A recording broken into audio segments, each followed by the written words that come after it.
Greetings. Today, Rehnee and I will be explaining a bit about our community project. But first, let's get into the basics. Community service is basically any large or small change effect that is brought to a society for the betterment of it. There are two types of services, direct and indirect. We chose indirect service since we live far away, however, we did have to change it at the end.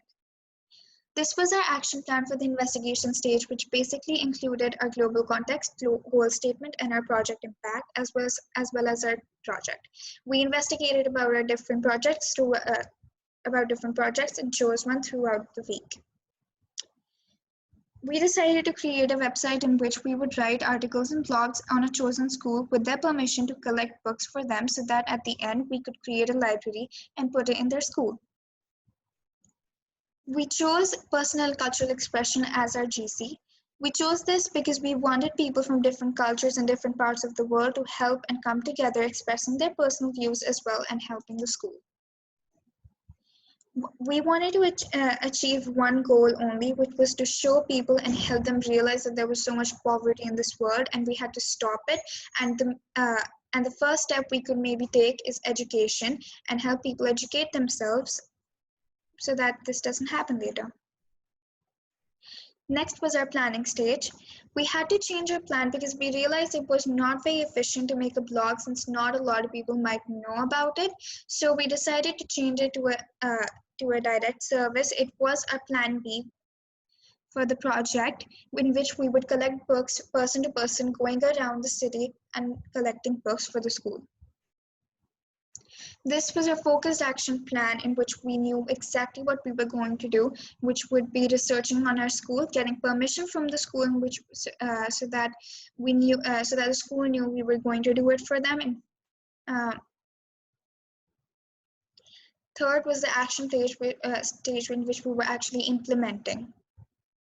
So in our action stage, it was mainly collecting books and organizing the data and the books of who were giving us the books and how many books we're getting. We had to segregate each book again and again. Our reflection stage contains information about our action plan, about what all we did. Day one was we visited Sai Baba School, in which we talked over the idea of collecting books with the principal and the teachers. Day two, we decided to collect books and we went around our neighborhoods and we collected a lot of books. We didn't get a lot, but we did. We did it virtually as well as personally. Day 4, 5, and 6 were both collecting books and segregating them, as well as going to the school again. We wanted to do one additional work, which was creating cushions and having them made from the tailor for the school so that the children had somewhere to sit down in the library. Day 7, we went to the school for feedback of how we were doing so far. We got the cushions remade and we talked to him. We were not very confident, but we still were able to get the work done. Day 8 was finally the time when we had to stop collecting books because we collected over 1,000 books at the end, and we had collected over 160 books at that day.